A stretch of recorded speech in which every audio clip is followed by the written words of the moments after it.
welcome to It's the Economy. This is a slightly less discussed part of GST.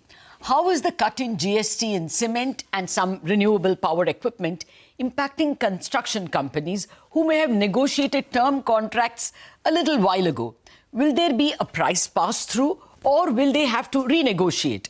Will they have working capital advantages, lower requirements, since the cost of some of the raw material like cement has fallen due to the cut? Will capex, on the other hand, come down because the government may have a little less money given all the tax cuts? For all these questions, I'm joined by Priyankar Biswas of JM Financial. He's an expert on this industrials area, and PP Gupta, the chairman and managing director of Techno Electric and Engineering Company, an extremely successful company in the power cycle, the power output and construction space. Mr. Gupta, Priyankar, good morning and thank you very much for joining me. Mr. Gupta, first up to you. All the older contracts that you'll have, is it just a pass-through? Or are the people who are giving you the contract saying that now that you may have lesser cost, can we share the benefit? I mean, is it smooth or is there some negotiation? Ma'am, firstly, this reduction in GST has happened only in the renewable generating space, yes. Number one. And there is no change in GST as far as transmission is concerned, okay. Space is concerned. 12% to 5% has happened only in generation space. Secondly, power is not in GST as of today. So this is, to my mind, this benefit cannot be passed on to consumers because there is no GST on power. Okay. It is only on capacity building, which has come down. So there will be a saving of around, to my mind, about 15 to 20 lakhs a megawatt, no doubt, in setting up of the capacity of the power stations.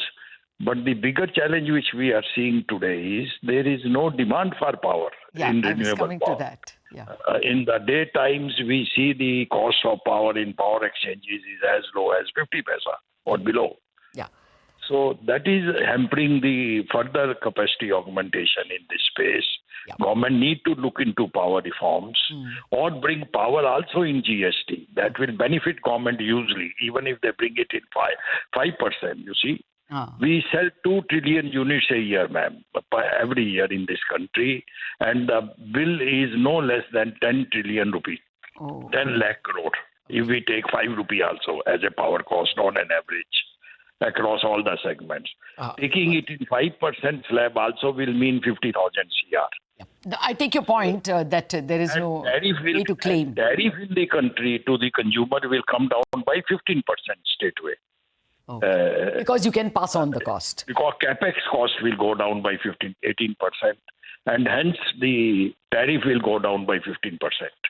So government won't have to provide so much of subsidy, to the discoms. All right. I got that. And anyway, the surplus solar capacity is a recent development because of the low demand. One hopes that it is only seasonal. And with all the data centers that you are servicing, this will not be a longer-term problem. But I'll come to that in just a minute. Let me get the GST thing out of the way. Priyankar, thank you for your time. But did you hear from any of the construction companies that, there could be this tug of war between I'll keep some of the benefit and, renegotiate the contract in some fashion? Is that a possibility? So this is a very unlikely possibility. That is how I'll put it, because generally a lot of it is actually government capex that is happening today. Okay. And within that, generally it is covered in what we term as a change in law. So essentially what happens is, based on the changes, the contract values will of course be renegotiated, and there should not be any impact as such. Okay. But the benefit that we see is earlier there was this inverted situation. For example, certain inputs used to be at relatively high GSTs. 18, cement obviously. Yes. So like that. So because of that, there were this input credit build-ups which could not either be utilized or it took a lot of time to wind down. So that situation, especially from a working capital standpoint of view, should actually be better, and better compliance as well, because everything is now essentially at relatively similar rates. So you expect that working capital cost or amount needed for, say, companies like L&T, for people who use a lot of cement, maybe even KEC, Kalpataru, I don't know, the people who use large amounts of cement, you think that will go down considerably? Yes, it may Working not be capital. considerable, but it would definitely be a meaningful impact. So what we had highlighted as an example in our report is that, for instance, it's almost like 15,000 crores is what is there on L&T balance sheet as of FY25. Unclaimed ITC credit. No, it was mentioned as advances to suppliers and indirect tax balances, of which most of it would be indirect tax balances. So that indirect tax balances number could actually come down materially in let's say, once in the relatively medium term. Okay. Mr. Gupta, to come back to you and continue with the power theme that you referred to. Clearly, all those solar contracts signed with SCCI now are not getting PPAs from DISCOMs because DISCOMs are somewhat oversupplied. But do you think this is a short-term problem? One good year of early and plentiful monsoons has meant that temperatures have been low in various parts of the country and therefore demand is lower for solar power. But this could be only maybe 2025 problem? Ma'am, in power, we have always dealt more as a essentiality commodity than as a commodity facilitating quality of life. Let me put it in two parts. Okay. That is the challenge we face always. The tariffs of power is all-time high in our country, which does not aid consumption more. If we can, the issue is seasonal, of course. That is a compulsive part of the demand. But more important is to induce the demand in the system. If we can bring down our tariffs by 15-20% or 25% more easily by taking away all these taxes, baggage of taxes, and also cross subsidies as existing in the system, you will see that more and more consumer will like to consume, power for more aids, more, automation, mechanization, data consumption. Society's quality of life will be a lot better if power is more affordable. Okay. Just to refer to the issue that Priyankar mentioned, are you also, those who are constructing renewable power projects, are they also likely to be saddled with unclaimable input tax credit? Is that a likelihood since, as you point out, they cannot claim, there is no GST on power?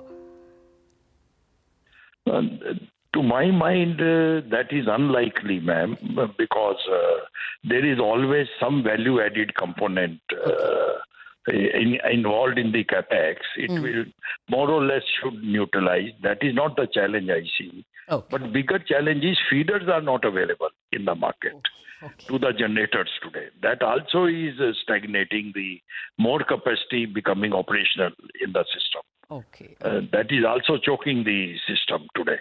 Okay. The biggest, you will see private sector companies entering and correcting that? Yeah, all are private only, ma'am, today. Even generation is all private by and large. Yes. By either, it is all through private investment. Okay. So a temporary mismatch of one element of the power cycle. I will say temporary, ma'am. It is going to last in this country and grow further bigger, my mind. Okay. Because we are not planning advanced capex in evacuation, in transmission.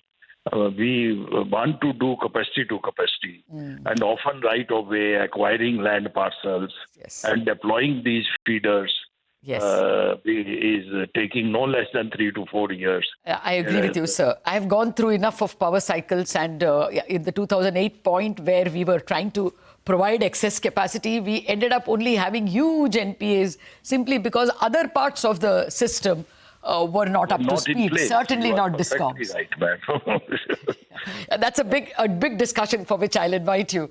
But Priyankar, is there a worry that capex pipeline will reduce because the government has given away 1 trillion by way of income tax and another $500 billion by way of GST cuts. There is a huge advance spending already done, front-loaded. Are we going to see lower pipeline?